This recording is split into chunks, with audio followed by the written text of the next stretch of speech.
아직도 잊어버리시고 또 이렇게 막 박수를 치시는 분이 있어요. 저는 박수를 치면 안 된다 그랬잖아요. 그래서 절대는 저는 박수를 안 쳤으면 좋겠어요.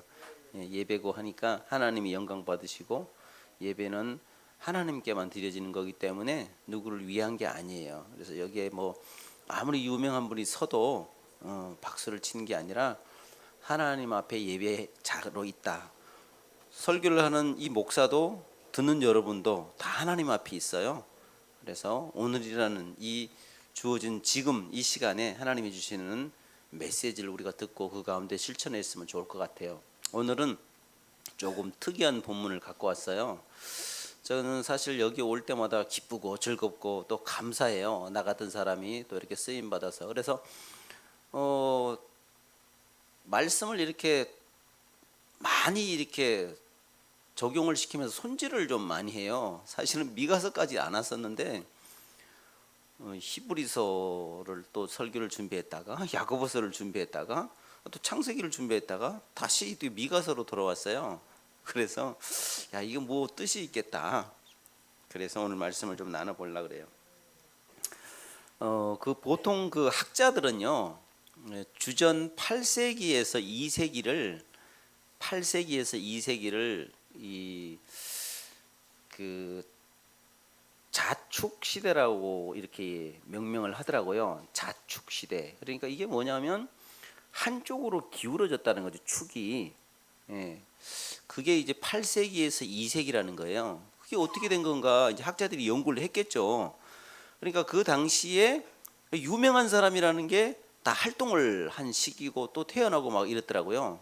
예를 들면 여러분이 잘 아는 석가모니, 또 뭐 맹자, 공자, 소크라테스, 아리스토텔레스, 또 플라톤, 뭐 등등 아주 유명한 사상가들이 태어나기도 하고 또 활동했던 이 시기예요. 그러니까 이 말을 아우르면 자, 종교와 또 철학과 신학이 아주 난무한 그 한쪽으로 기울어졌던 그런 시대라는 거죠. 근데 성경에서 오늘 이 본문과 미가서와 관련돼서 성경에서 이 8세기에는 누가 활동하냐면 하나님의 선지자들이 활동하는데 이 미가, 그다음에 그 이사야, 호세야, 그다음에 아모스 이런 사람들이 주로 이렇게 활동을 했다라는 거죠. 그래서 특별히 이제 미가라는 사람이 오늘 등장하고 있는데 이 미가라는 이름의 뜻은 성경에 사실은 미가라는 사람이 한 3사람 정도 등장하더라고요. 근데 이제 미가라는 이름의 뜻은 하나님 같은 자가 누군가, 야훼, 여호와 같은 자가 누군가라는 이름의 뜻을 갖고 있어요. 굉장히 막 이 말을 들으면 굉장히 좀 뭐랄까 좀 두려워요. 여호와 같은 자가 누구냐? 이런 이름의 뜻을 갖고 있는 거예요. 근데 이 사람은 그 실질적으로 이 뭐 어떤 많이 배운 사람도 아니고 그 예루살렘에서 한 35에서 한 40km 정도 떨어진 이 모레셋이라는 게 있어요. 근데 성경이 보면 이런 단어가 가끔 나와요. 가드 모레셋. 그러니까 무슨 말이냐면 모레셋이라는 동네가 가드 옆에 있다라는 거죠. 가드는 블레셋 땅이잖아요. 그러니까 가드랑 가까워. 그래서 가드 모레셋 가끔 나오고 모레셋 나와요. 그러니까 예루살렘에서 저쪽으로 한 35에서 40km 떨어진 이 농촌 출신 이 미가가 오늘 역사의 현장에 등장하고 있는 거예요. 그런데 이 미가가 활동하던 그 당시에 오늘 우리가 읽지는 않았지만 1장 1절에 보니까 그 남유다의 왕이 거기에 기록이 되어 있네요. 요담, 아하스, 히스기야. 이 시대에 그러니까 미가가 활동했다라는 거죠. 근데 그 당대에 오늘날처럼 이렇게 경찰국과 같은 힘의 권력이 아주 그냥 강력한 그런 미국 같은 그 당대에 한 나라가 있었는데 그 나라가 어떤 나라냐면 아수르예요. 아수르. 근데 우리 아이들이 배우는 책에는 아수르가 아니라 아시리아라는 이름으로 나와요. 똑같은 거예요. 성경에는 아수르로 나오는데 아시리아로 나와요. 근데 그 당시에 이 아수르의 왕이 누구냐면 디글랏 빌레셋 3세예요. 이 사람이 이제 자기 이 아수르라는 제국을 더 통일시키고 또 확장시키기 위해서 주변 나라에 대한 정복 전쟁을 시작하는 그 시점이 있었어요. 그래서 이걸 누가 눈치를 챘냐면 이 주변에 있던 나라들이 눈치를 채는 거예요. 저 강대국이 또 우리 약소국을 주변 나라를 삼키려고 하네. 이걸 소식을 듣게 되는 거죠.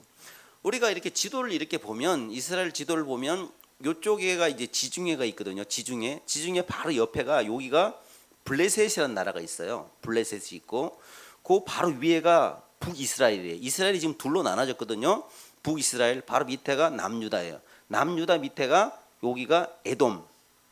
그다음에 그 이집트. 그다음에 암몬. 그다음에 그 위에가 아람이 있고 아람 위에가 아시리아예요. 그러니까 이 아시리아 아수르라는 거대한 나라가 이 주변 나라를 자꾸 이거 군침을 흐르면서 자꾸 집어삼키려고 그러는 거예요. 특별히 이 소식을 누가 듣게 되냐면 그 당시에 이제 북쪽 이스라엘의 왕이 누구냐면 베가라는 왕이거든요. 베가가 이 소식을 듣게 돼요. 그래서 그 옆에 있던 아람 나라에게 이제 서로 야 우리 좀 동맹 맺자. 그래서 아람의 그때 왕이 누구냐면 르신인데 르신. 그러니까 베가와 르신이 야 우리 서로 이렇게 해서 저기 아수르가 자꾸 괴롭히려고 그러니까 동맹 맺어서 우리가 먼저 치면 어떨까? 이렇게 하는 거예요. 근데 이렇게 치려고 이렇게 준비를 하고 있는 찰나에 야 우리 힘으로는 그래도 안 될 것 같아. 저 밑에 있는 나라 있잖아 유다.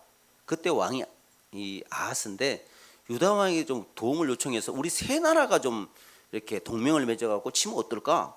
그래 그 좋은 생각이다. 근데 이 유다의 이 남유다의 아하스 입장에서는 저 위쪽에 있는 북쪽에 있는 이 아수르와 굉장히 많이 떨어져 있는 거예요. 주변 나라는 삼킴을 당할 것 같아도 우리는 아직 그 정도는 아닌 것 같아. 그래서 이제 발을 빼는 거죠. 야, 거기 동맹 맺기 싫어. 이런 찰나에 있는데 이 베가와 르신이 북이스라엘과 아람이 이놈 봐라 말을 안 듣네. 그럼 이놈 먼저 치자.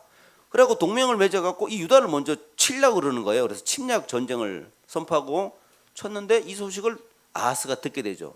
그러니까 누구인데 구원 요청해요? 아수르에게 구원 요청하는 거예요. 이 아하스가 형 나 좀 도와줘. 안 그래도 이 아수르의 디글랏빌레 3세가 주변을 막 삼키려고 그러는데 이거 잘된 거 아니에요? 도움을 요청하니까. 그래갖고 이참에 그 아람을 먼저 치게 됩니다. 아람이 수도가 다메섹이거든요. 다메섹을 쳐서 732년에 초토화시켜 버려요. 그러고 나서 북이스라엘마저 722년에 사마리아 성을 함락시켜 버리죠. 그래서 결국은 이 남유다는 이 아하스 왕은 아수르에게 조공을 바치면서 벌벌벌 떨면서 이렇게 살아가고 있는 거예요. 요게 미가가 살고 있는 이 시대적인 상황이었어요. 그러니까 뭐냐면 이거는 바깥의 문제잖아요. 바깥에. 근데 이 안쪽에 있는 문제도 나라 안의 문제도 참 복잡했어요. 내후 외환이라 안과 밖이 다 환난과 고통과 어려움이 있었어요. 그러니까 안은 뭐냐면 왕이 하나님을 안 섬겨. 임금이 하나님을 안 섬기고 우상을 섬기는 거예요. 근데 그걸 누가 본받아요? 백성들이 다 본받는 거예요. 보고 듣는 게 다 그거니까.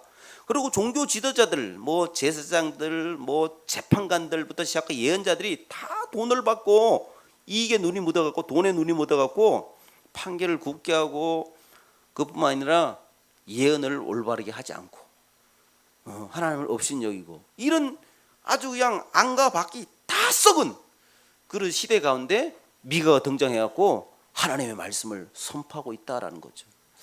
저는 이 본문을 이제 몇 번 읽으면서 본문뿐만 아니라 1장부터 7장까지잖아요. 미가서가 1장부터 7장까지밖에 없어요. 몇 번 읽으면서 한번 생각을 해봤어요.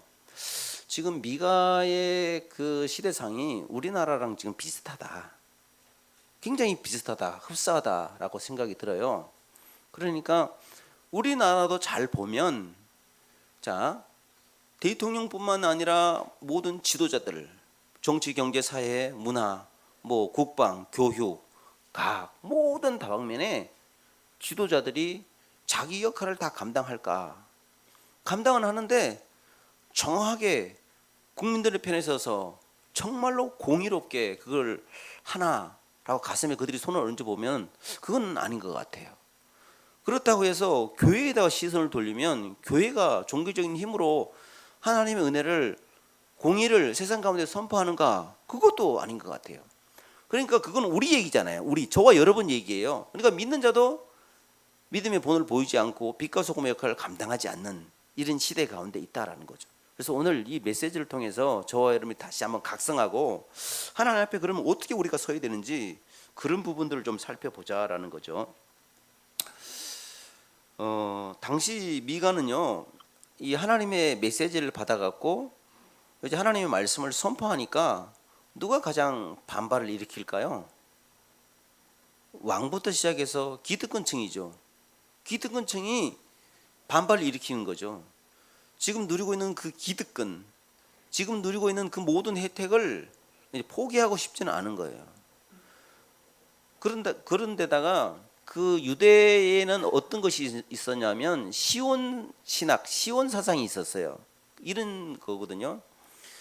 그러니까 이제 시온이 뭐냐면 하나님의 집이잖아요. 예루살렘인데 이 시온은 예루살렘은 절대로 외부로부터 공격을 받거나 파괴당하지 않고 멸망하지 않는다라는 잘못된 이 신념, 신앙, 이 이데올로기 같은 걸 갖고 있었던 거예요. 그러니까 모든 사람들이 그런 걸 갖고 있는 거예요. 우리는 하나님을 믿는데, 우리는 손민인데, 우리는 절대적으로 이 예루살렘이 포위당할 수도 없고 멸망할 수도 없어라는 잘못된 걸 갖고 있는 거예요. 근데 미가가 나타나서 뭐라 하냐면, 야, 예루살렘 포위당해. 예루살렘 망한다. 유다 망한다. 너희들 포로로 잡혀간다. 하나님이 심판할 거야. 이 얘기를 하니까 뚜껑이 열린 거죠. 왕부터 시작해서 막 그냥 지도자들이 다 뚜껑을 열린 거예요. 뭐 저딴 놈이 다 있어. 저거 배신자 아니야? 어디서 나타나서? 그러면서 이 모든 하살이 누구에게 돌아와요? 미가인데 돌아오는 거죠. 여러분 한번 생각해봐요. 여기 김정재 목사님이 여기서 갖고 여기 지금 가난한 성도들 예를 들어서 이거 예를 드는 거예요. 너무 극단적인가? 무슨 병에 걸립니다. 내일 다 죽습니다. 그러면 여러분 어떡할 거예요? 그 말에 다 동조 아멘 좋습니다 뭐 이렇게 하실 분 있어요? 없잖아요. 그러니까 그 당대에 이 소리를 들었을 때는 미가가 엄청난 핍박과 탄압과 아주 고통을 다 감수하면서 하나님의 메시지를 증거했어요. 한번 생각해 보세요.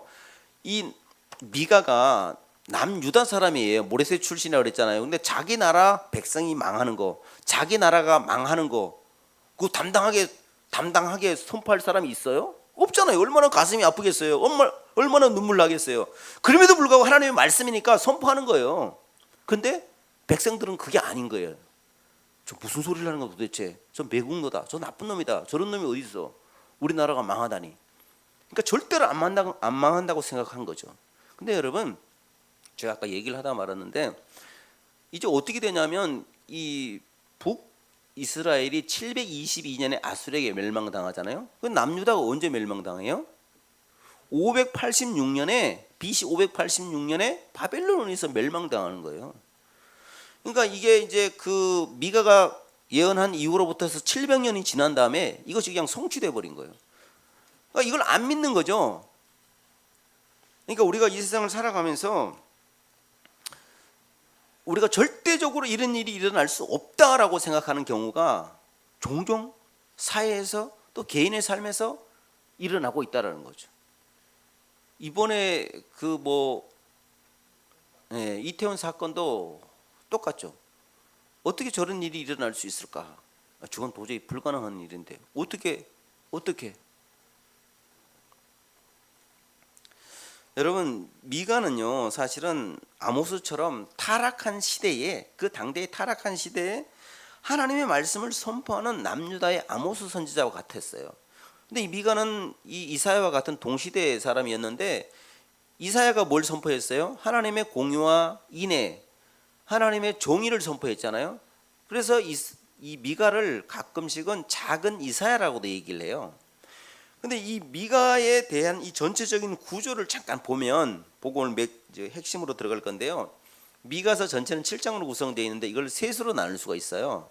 자, 1장에서 2장, 그 다음에 3장에서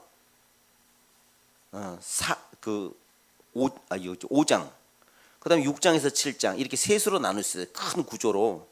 근데 그 나눌 때 그 앞에가 시작이 들으라라는 단어로 시작해요. 1장에서 2장에 보면 이스라엘아 들으라라는 단어로 시작한다는 거죠. 그래서 3장에서 6장까지 그 내용에서 보면은 5장에서 보면은 그 뭐라고 되어 있냐면 이렇게 시작돼요. 야곱의 지도자들아 들으라 이렇게 시작하는 거예요. 마지막 6장에서 7장은 여호와의 말씀을 들으라라는 단어로 시작한다는 거죠. 그러니까 지금 뭘 얘기하려고 하냐면 미가가 이스라엘 백성들에게 종교 지도자들에게 왕에게 선포하는 부분이 뭐냐면 하나님의 말씀을 들으라는 거죠. 하나님의 말씀을 듣고 회개하고 돌이키고 하나님 앞에 돌아올 것을 얘기하고 있다는 거죠. 그러니까 큰 주제로 보면 1장에서 2장은 북이스라엘과 남유다를 향한 하나님의 심판을 얘기해요. 3장에서 5장은 하나님의 메시아 왕국 건설하겠다는 내용이고, 그 다음에 6장은 하나님의 심판에 대한 경고고, 7장은 미가의 그 애가 슬픈 노래와 더불어서 다윗 계보의 왕을 하나님께서 출현시키고 동시에 이스라엘을 회복시켜 주겠다라는 그런 내용이 되겠습니다. 그러니까 이렇게 구조가 짜여져 있는데, 당시 이스라엘은 애굽에서 어떻게 돼요? 구출받잖아요.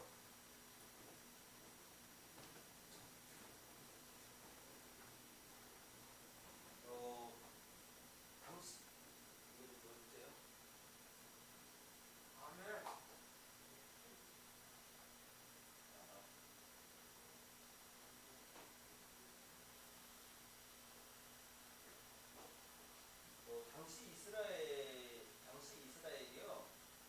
이제 하나님의 은혜로 원래는 애굽의 노예로 살고 있었죠. 애굽의 노예로 살고 있었잖아요. 그 대가, 그러니까 애굽의 노예로 살고 있는 그 대가 430년이에요. 대수로 따지면 그러니까 1대를 100년으로 봤을 때 거의 4대가 넘잖아요. 오랜 날 동안 애굽에서 노예로 찌든 삶 가운데 살아가고 있는데 하나님의 은혜로 그들이 출애굽 당하죠. 구원받는 거예요. 건진받는 거죠. 그리고 그뿐만 아니라 하나님은 그들에게 약속의 땅으로 내모르셔요. 약속의 땅을 향해서 나아가게 하셔요. 근데 그 약속의 땅에 나아갈 때에 그냥 내보낸 게 아니라 하나님이 친히 동행해 주셔요. 함께 해 주셔요. 그뿐만 아니라 그들이 갈 때에 지도자를 세우죠. 지금 미가서에 있는 내용을 제가 얘기하는 거예요. 지도자를 세우는 거예요. 자, 누굴 세우죠? 모세, 아론, 미리암 뭐 등등 이런 지도자를 세운다는 거죠. 그냥 홀로 걸어가게 한 게 아니라는 거죠. 그리고 그들이 가나안 땅에 들어가기 전까지 강야의 모든 삶 가운데 하나님이 먹여주고 입혀주고 마실 물을 주고 또 손발이 부르틀지 않게 해주고 추위로부터 더위로부터 사나운 짐승으로부터 모든 부분에 대해서 보호해 주셨다라는 거죠. 그러고 나서는 이제 여기 시딤과 길갈이 나오거든요. 시딤은 이스라엘 백성들이 가나안 땅에 들어가기 전에 마지막에 머물렀던 장소고, 길갈은 가나안 땅에 들어간 그 첫 성, 첫 그 도시가 길갈이에요. 그러니까 이게 무슨 말이냐면 처음부터 마지막까지, 처음부터 끝까지 가장 가운데 내가 너희와 함께했다라는 걸 얘기하는 거예요. 그러니까 하나님께서는 이렇게 이스라엘 백성들을 향해서 지켜주시고 보호해 주시고 모든 필요를 따라 공급해 주셨는데도 불구하고 그들은 시내산에서 맺은 하나님의 언약을 헌신짝처럼 버려버린 거예요. 그들이 뭐라고 맹세했냐면 하나님의 언약 가운데 하나님만을 섬길게요.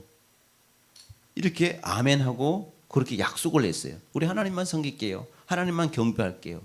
근데 그들은 하나님만 섬기는 게 아니에요. 하나님도 섬기고 우상도 섬겨. 세상을 향해서 좋아하고 즐거워하면서 또 하나님의 앞에 나와서 예배 드려. 그러니까 이들이 이제는 여기서 극단적으로 더 나가서 이제는 하나님을 안 섬겨. 우상만 섬겨.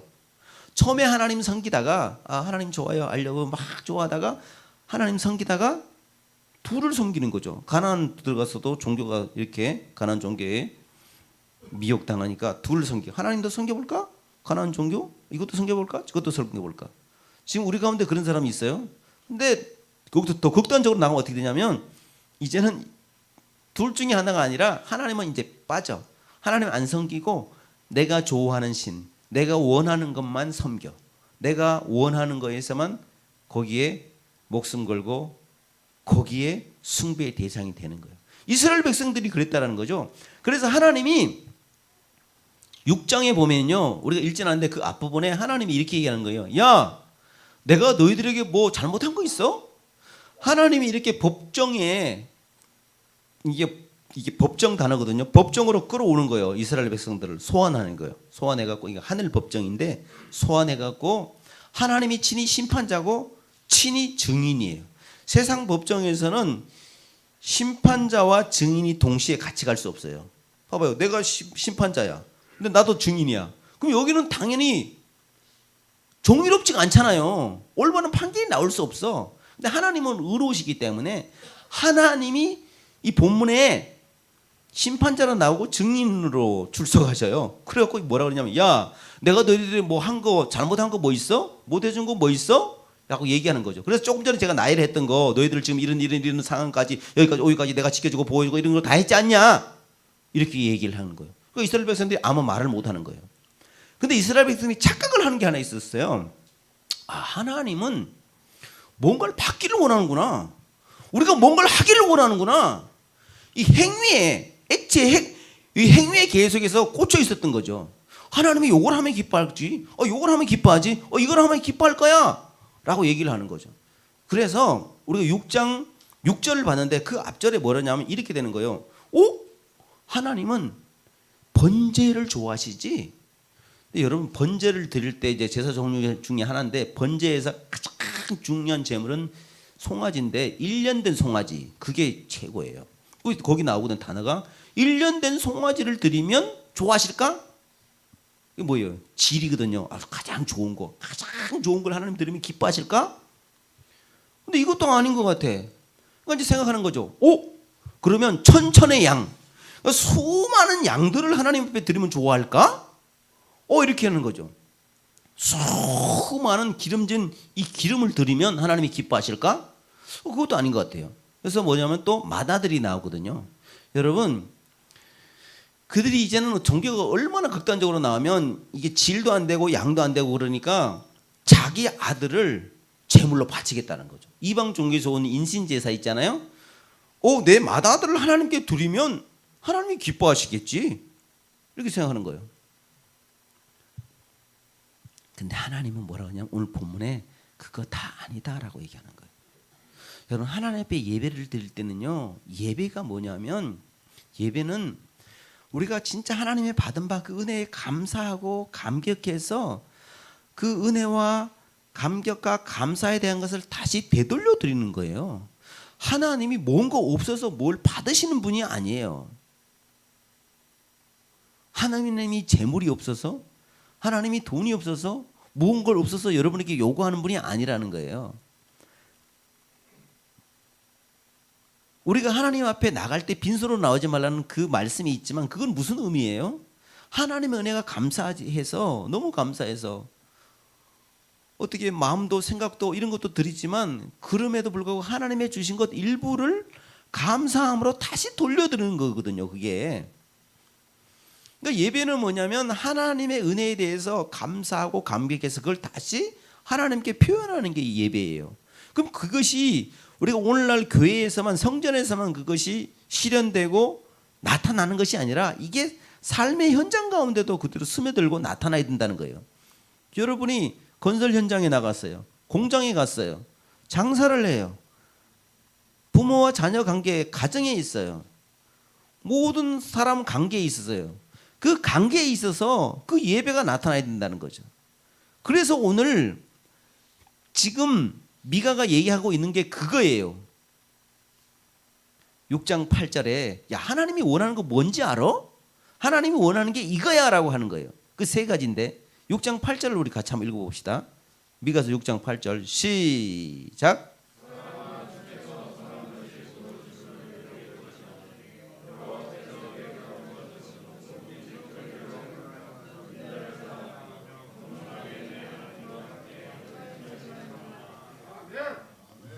첫 번째 하나님이 원하시는 게 뭐라고 나오죠?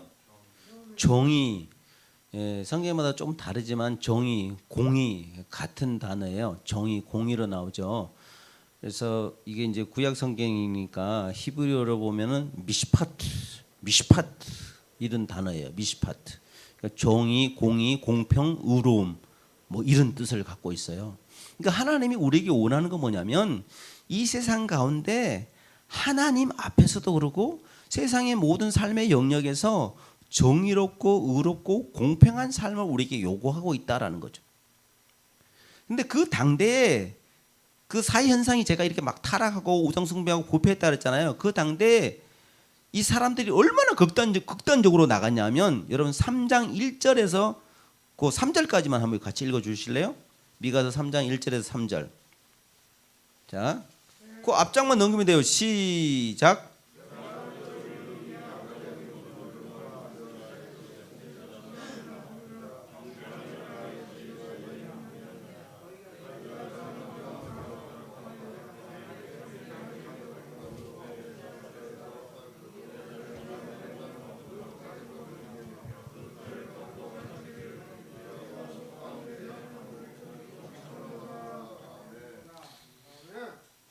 여러분도 그렇고 저도 그렇고 의가 뭔지 모르는 사람은 없을 거예요. 착함이, 선함이, 의로움이, 공평이 뭔지 모르는 사람은 없어. 그 당대의 지도자일 때 이걸 알았어. 알아. 아는데 머리로만 알지 삶과 실천의 삶 현장 가운데 그게 안 나타나는 거예요. 너 그거 알지 않냐? 너 공의 몰라? 너 선 몰라? 너 알지 않냐? 그거 왜 안 행하냐는 거예요. 완전 극단적으로 나간 거예요. 극단적으로. 그러니까 어떻게 해요? 선을 악하다 그래. 선인데 착한 건데 올바른 건데 저거 악하네. 그런 거예요. 극단적으로 얘기해 볼게요. 동성애 나빠. 동성애 좋아. 이런 거죠. 근데 또 어떻게 하냐면 이게 악인데 분명히 악이야. 누가 봐도 악이야. 이게 나쁜 거야. 근데 악을 선하다 그래요. 누가요? 지도자들이. 일반 백성들이 다 그런 거예요. 그러니까 그만큼 공의가 땅에 떨어진 거예요. 여러분 7장에 2절을 읽어주세요. 2절 7장 2절에 그 당시에 얼마나 이 신실한 자가 없었는지 정직한 자가 없는지 극단적으로 드러내주고 있어요. 7장 2절 읽겠습니다. 시작.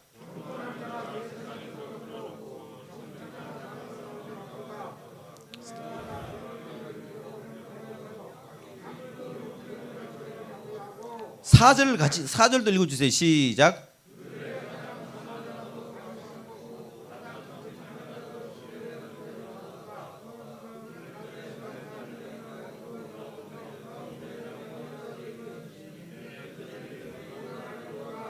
이게 무슨 말이에요? 그 당대에 위에서부터 아래 상하 좌우 모두가 다 타락했다는 거예요. 신실한 자 정직한 사람 한 사람도 없어. 다 타락한 거예요. 목사도 타락하고 장로도 타락하고 집사도 타락하고 권사도 타락하고 왕도 타락하고 뭐 아주 그냥 예언자부터 시작해서 다 타락한 거예요. 이런 시대 가운데 하나님의 메시지를 선포하는 거예요. 이게 도대체 뭐냐 이거예요. 공의가 땅바닥에 떨어진 거예요. 이사야와 아모스가 외쳤던 이 공의가 이 땅 가운데 하수같이 강물같이 흘러가야 되는데 그게 없는 거예요. 하나님의 공의가 없는 거예요. 그러니까 오늘날 시대를 보자는 거죠. 이 말씀을 통해서 오늘날 저와 여러분의 삶의 현장을 봐봐요. 여러분이 진짜 정직하게 정말 의롭게 하나님의 공의를 드러내면서 사람 가운데 그걸 흘러보내고 있냐 이거예요. 그 여러분이 바로 알아요. 제가 일일이 그걸 지적 안 해도 여러분이 다 알아요. 내가 관계에서 사람 관계에 있어서 가족 관계에 있어서 모든 삶의 영역에서 정말 내가 정직한가? 정말 내가 의로운가? 하나님 보시기에 아름다운 삶을 살고 있는가? 불법을 행하고 있지 않는가? 이거 우리가 이제는 내려놔야 된다는 거죠. 회개해야 되는 거예요. 하나님 앞에 돌아와야 되는 거예요.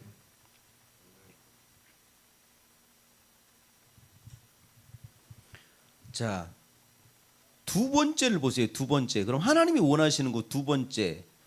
8절에 두 번째 뭐라고 돼 있어요? 네? 네, 맞습니다. 인자를 사랑하며 그랬습니다. 이 인자라는 말은 인해. 헤세드라는 단어거든요. 헤세드. 네. 이 헤세드라는 단어는 이제 인자, 인애, 긍휼, 자비 뭐 이렇게 연결해서 같이 쓸 수가 있어요. 여기 보면은 인자잖아요. 우리가 다 아는 것처럼 사람이에요. 그러니까 쉽게 얘기하면 사람을 사랑하는 거라는 거죠. 여러분 사람을 얼마나 사랑하셔요? 무조건 사랑하면 오해를 입죠. 여기서 사랑이 뭘까? 인애가 뭘까? 긍휼 자비가 뭘까? 하나님께서는 언약에 근거한 이 불변적인 사랑을 얘기하는 거. 불변하는 불변적인 사랑. 이게 인애 헤세드거든요.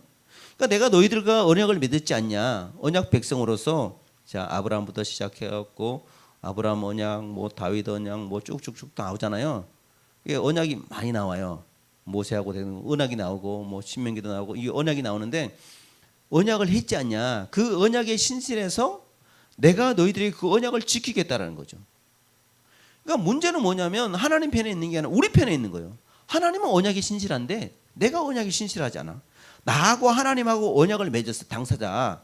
근데 그 중간에 매개체가 언약인데 언약을 맺었는데 하나님이 내게 신실한데 나는 하나님께 신실하지 않는다는 거죠.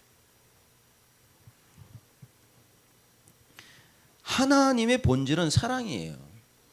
그래서 하나님의 본질은 사랑인데 우리가 조금 전에 공의를 봤거든요. 인애를 봤는데 사람들은 이렇게 생각하는 거죠. 하나님은 사랑이 하나님이야. 사랑이 하나님이라고 생각하는데 이 사랑의 하나님 전제가 있어요. 앞에 공의의 하나님이 같이 와야 돼요. 그러니까 여러분 공의와 인애는 항상 같이 다녀요. 같이 붙어 있어요. 동전의 양면과 똑같아요. 동전은 하나인데 앞뒤가 이렇게 하든 그 동전이잖아요.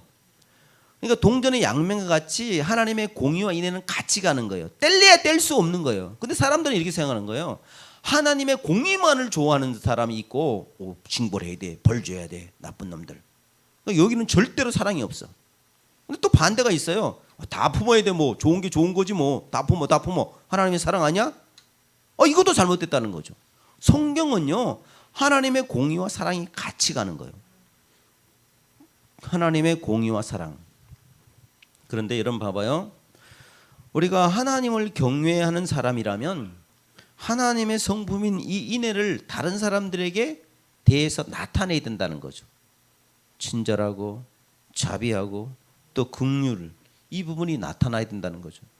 오늘날 가정을 좀 보세요. 가정이 지금 많이 지금 파괴돼 있고 뭐 코로나다 뭐 그전에 또 뭐다 하면서 가정이 지금 그냥 식구들이 그냥 같이 그냥 살아 그냥 주민등록 돼 있어요. 같이 사는데 쉽게 얘기하면 굉장히 삭막해요. 남남이야 다 그냥.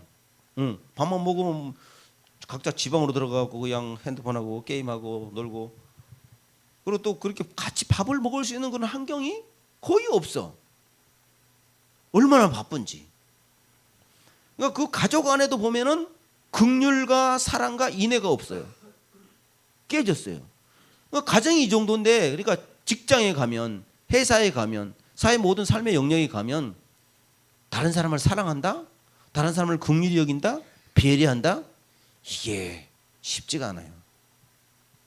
그러니까 그 당시에도 이랬는데 오늘날도 그렇다라는 거죠. 그래서 하나님이 오늘 우리에게 주시는 메시지가 뭐냐면 공의와 함께 하나님께서 우리에게 원하시는 삶인 이 인자를 살아내라는 거죠.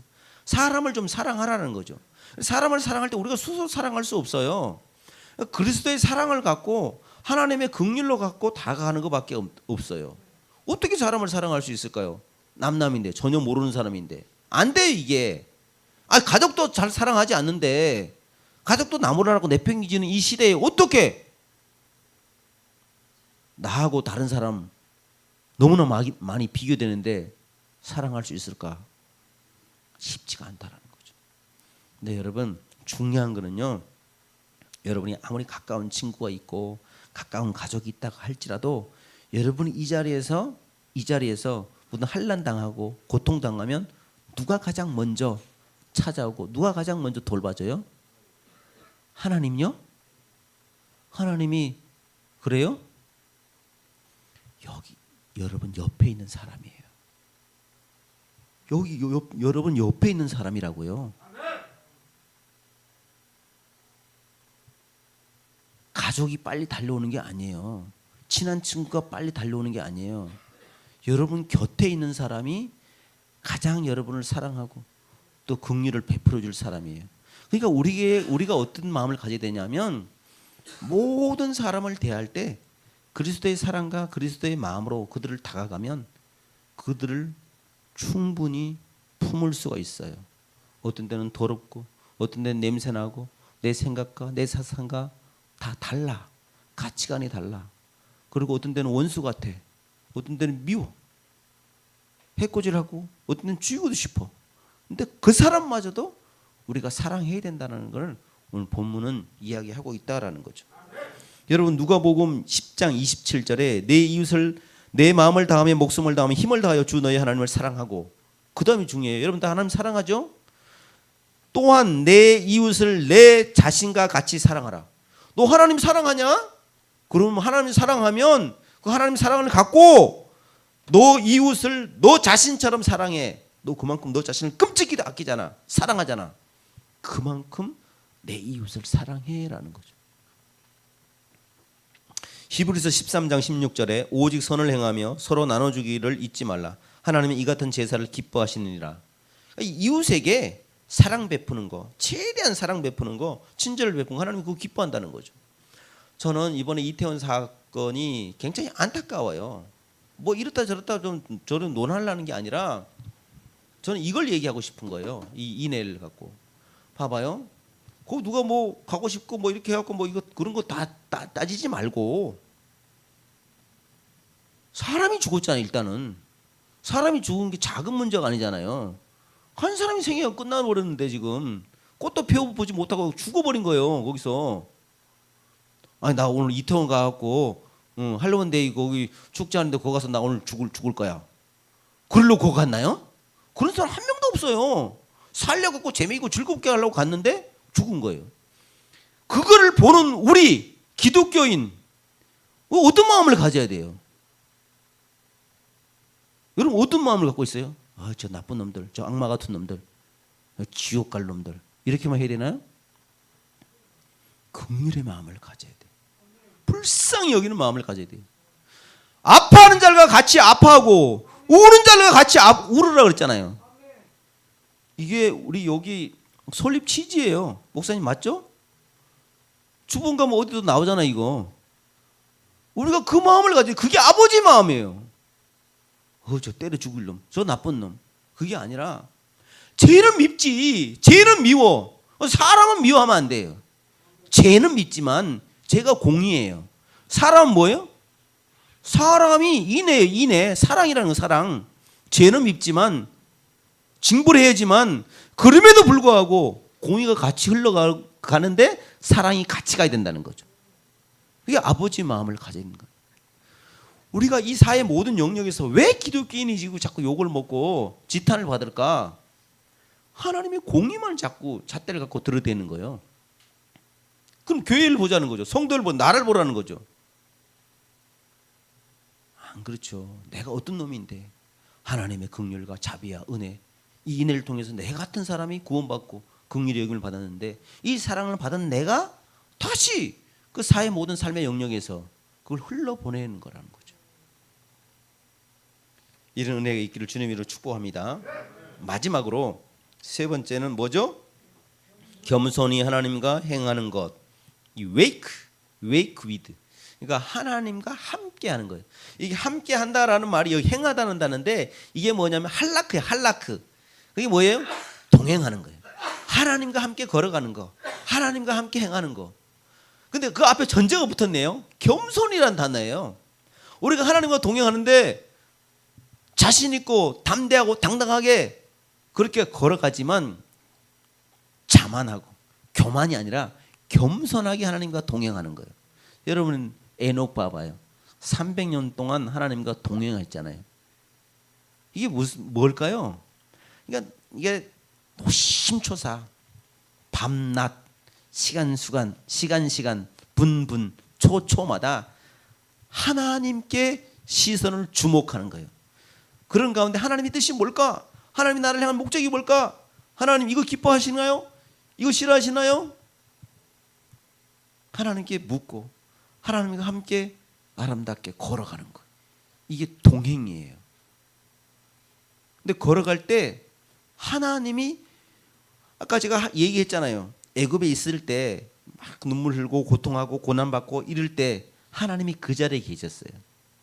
그 성경에 어떤 단어가 나와요? 야, 내가 너 고난 봤어. 보고 있어. 듣고 있어. 알고 있어라는 단어가 나와요. 보고 있고 듣고 있고 알고 있다가 나와요. 하나님이 그 현장 가운데 없는 게 아니에요.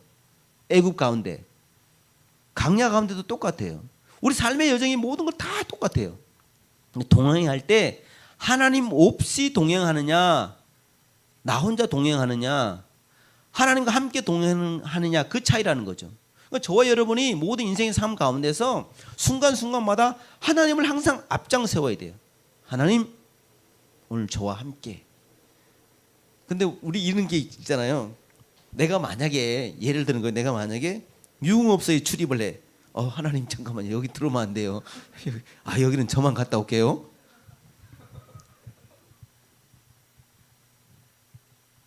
이거 아니잖아요. 그러니까 우리가 어디 가든지 언제든지 어떤 환경 가운데든지 하나님과 동행하는 거예요. 그럴 때 겸손하게 동행하는데, 겸손하려면 어떻게 하냐면 하나님을 하나님으로 인정해야 돼요. 매 삶 순간순간마다 하나님의 주권을 인정해야 돼요. 슬플 때나 고난당할 때나 아파할 때나 눈물 흘릴 때나 어떤 문제가 있더라도 하나님을 인정하면 그 하나님과 동행하는 거예요. 여러분 봐봐요. 다윗 봐보세요. 다윗이요. 아둘람 굴에 말씀을 정리할 거예요. 항상 넘어가지 않으니까 걱정하지 마세요. 아둘람 굴에 피신해 있을 때에 그 봐봐요. 홀몸이었잖아요. 홀몸으로 피신하는 거 얼마나 좋아요? 좋잖아요. 저기 온다 그러면 쏜살같이 도망가고, 그런 좋은데, 그럼 먹을 것도 자기만 해결하면 돼. 근데 아둘람 굴에 있는데, 자기 가족부터 시작해갖고, 혹을 떼려고 보다 혹이 더 붙어졌어. 이게 400명이 몰려온 거예요. 환난당한 고통당한 자 억울한 자 누명상 이런 사람들이 막 몰려와갖고, 자기 지금 배도 채우기 힘든데 안전도 보장되지 않는 가운데 수많은 사람들이 와갖고 지금 이런 가운데 있는 거예요. 얼마나 불안하겠어요. 한번 봐봐요. 한 사람 움직이기 쉬워, 400명이 움직이기 쉬워. 400명 움직이려면 저긴데 벌써 발각돼. 저기 간다 야, 이렇게 되잖아요. 왜 그러냐면 4월이 그 막 주변에 군사들을 풀어서 밀고자를 다 심어놨잖아요. 3,000명 막 그냥 풀어갖고 막 돌아다니면서 고발하라고 잡으라고 그랬는 그런 판국인데 400명이 돌아다닐 수 있어요? 안 되잖아요. 근데 시편 57편이 다윗이 아둘람 굴에 있을 때 그 지은 시거든요. 그때에 하나님을 노래하는 거예요. 하나님을 노래해요. 하나님을 찬양해요. 평안이 있다 그래요. 어떻게 가능했어 그게? 하나님과 동행했기 때문에 그런 거예요.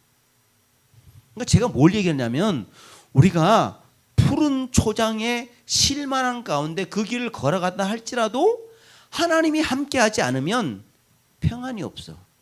근데 여기 사망이 음침한 골짜기야. 근데 하나님이 함께 걸어가셔. 하나님이 함께. 그럼 여기에 희락이 있고 기쁨이 있고 평안이 있어요.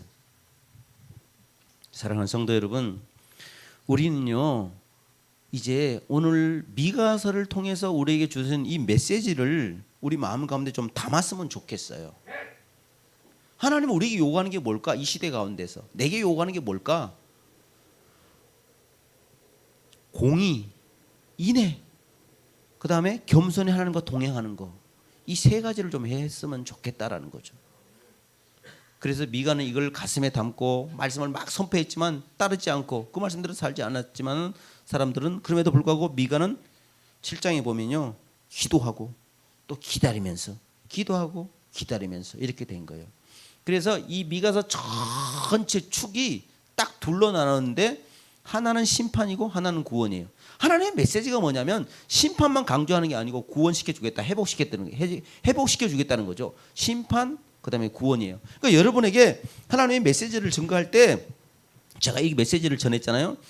우리에게 소망이 있는 게 뭐냐면, 야 너 죄 짓지, 너 나쁜 놈이지 하고 심판하고 멸망하고 징벌만 얘기하는 게 아니라 하나님은 심판과 이 징벌이 목적이 아니라 돌아옴, 회복, 이걸 목적 삼는 거예요. 그래서 그걸 갖고 오는 거예요. 심판을. 너 돌아와라. 내 아들이다. 내 딸이다. 사랑한다. 사랑하는 성도 여러분, 우리가 하나님의 뜻을 따라서 정의와 인애와 겸손히 하나님과 행하는 이 길을 묵묵히 걸어가서 하나님의 사람들로 남은 생에 살아가기를 주님의 이름으로 축복합니다. 1분 남았어요. 자, 요거 한 가지만 하고 이제 마칠 텐데, 여러분 내가 예수님을 믿는다라고 할 때, 여러분 내가 예수님을 믿는다 할 때 그 믿음이 뭐예요? 믿음. 내가 나 예수님 믿어 할 때 믿음이 뭐예요?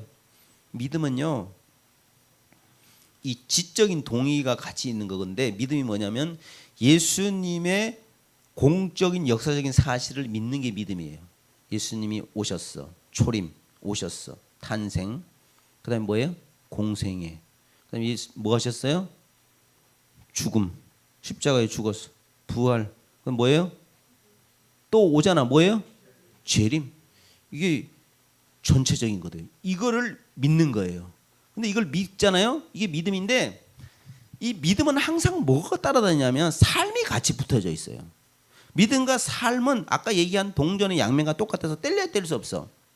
나 믿는다고 할 때 이런 거를 믿지만, 믿음은 항상 삶과 같이 연결되어 있어서 이 삶이 같이 이게 묻어나고 이게 실현되고 표현되어야 된다는 거죠. 그러니까 뭐냐면 믿음 따라 있고 삶 따라 있는 게 아니에요. 예배가 따라 있고 행위가 따라 있는 게 아니라는 거예요. 가치가 있네, 가치. 우리가 왜 예배 드려요? 절 더 잘 믿어보자고, 더 그리스도의 사랑을 실천해 보자고, 더 저 하나님의 은혜와 공의를 흘러보내자고, 이거 아니에요? 그러니까 따로따로 놀면 안 된다고. 믿는 거야, 삶이. 그게 이중인격자예요. 그게 바리새인들이에요. 자, 여러분, 인애와 공의, 겸손히 하나님과 동행하는 모든 분들이 되길 바랍니다. 하나님 아버지,